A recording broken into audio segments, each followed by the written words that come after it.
hope you will also come and visit us in Israel and learn with us. We have, summer programs.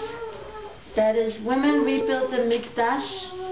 How the different aspect of, the woman, how we connect with the Mikdash, we as women, whether it's inside of ourselves, whether it's actions we could do in the world, whether it's creativity, and learning the Torah text that's connected with the Mishkan. Actually, this week's Parsha that's coming up. So if any of you want to go, or you know someone, please take some of these flyers.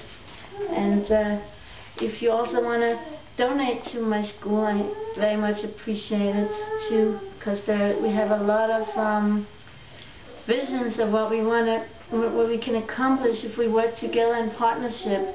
And right now the students are in caravans. The kind of students that come to our school are really students that no other place except for the Midrashah could really fulfill their needs and their yearning and aspiration in Torah. And I want to give an example. When I just flew in from Israel, I didn't have time. There's a new girl that just arrived, and my director of staff and student affairs was interviewing her because I was rushing to organize coming, but I wanted still to read her application. And so I just printed it out and read some good reading for the airplane. And you don't know her, but I just wanted you to know, this is like a girl amongst several that are from birth, and but didn't really accept everything and had a hard time with it. And I asked the question in the application, what is your current level of keeping Judaism, and where would you like to see yourself in the future? So for the current level, she wrote, I'm just going to read the part. My current level of commitment to Jewish observance is, as I would describe it, a little all over the place. I'm working on things every day, but I keep Shabbos for the most part. There are weeks where I fall into temptation, and etc., etc. And she's being very honest, and she's writing very beautiful about her struggle with keeping the Torah, even though she grew up with it.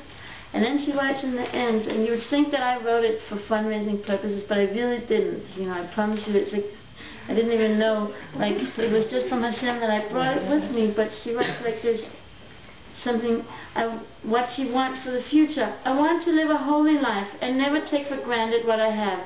I want to feel that God is present and helping me every day of my life.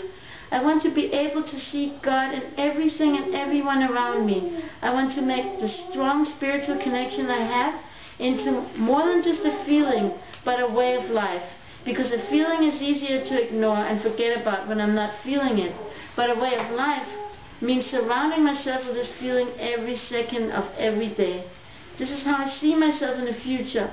And I believe that Midreshet Be'erot Bat Ayin can help me reach this goal, and is the only place that can. And she's not the only girl that feels this way. There's many different schools from where all the girls go, the big ones that are well known. I'm not going to mention names, and I'm not going to say anything bad about them, because each one has their place. But there are students that just don't fit in to those places, and they want something different. And usually it's very gifted women, very spiritual, very searching.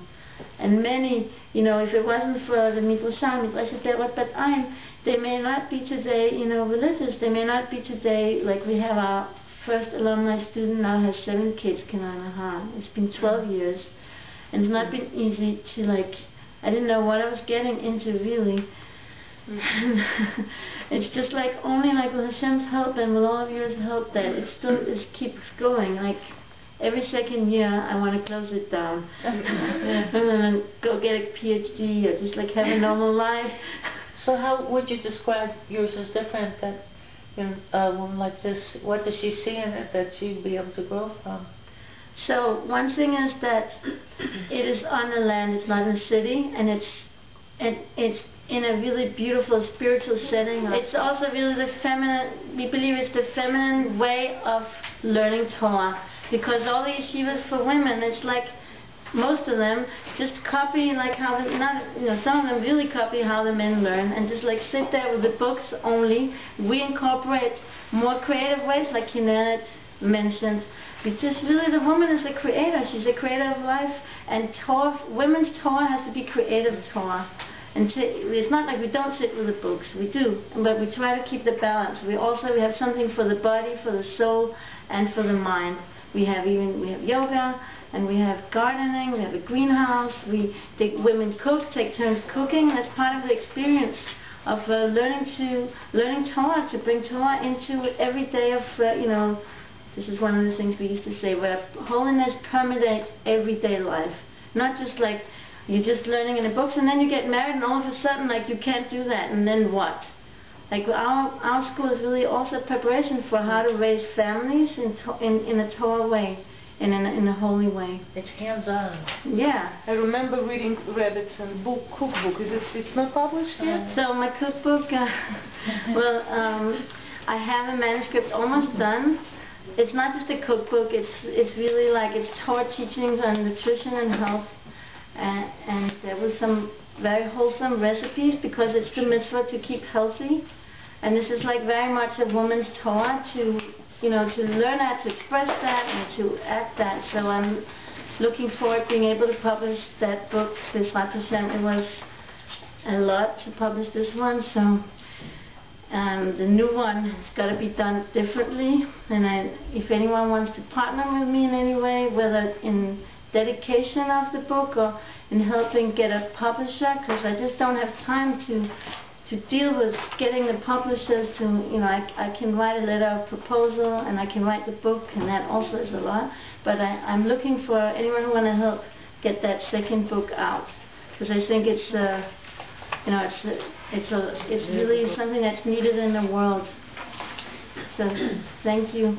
So if anyone know anybody or anything, please let me know. And if you want to help support the school. Yeah, I left a donation envelope upstairs by the little table when you walk in. So it's sitting there, and this is the box too. Maybe we should bring it down, if you don't mind, and then before people start to disperse, and just like hand it around.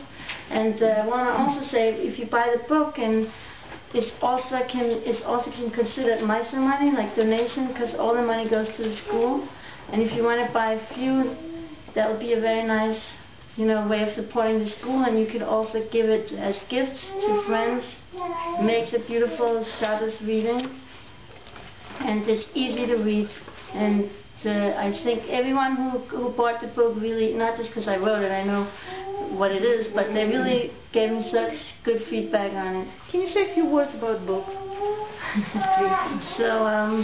So basically, it has every chapter. I think it's the first and the only book so far that takes the Torah from a feminine perspective completely.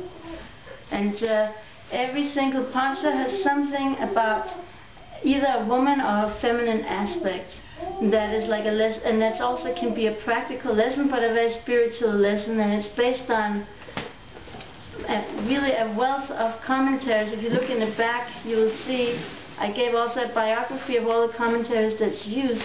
I didn't even know it was so many, but it starts like with the Targum Onkelos, and then Rashi, all the Pshat, and then the medieval commentaries, and of course Rambam, Rabbi Yehuda, Hasid Radak, Chizkuni, and then it goes to a lot of Hasidic commentaries and Arizal, so it spans like a very wide range of commentaries, and also modern commentaries like Rabbi, the Lubavitch Rebbe, and Ari Kaplan, people that were very reasons that I incorporate as well.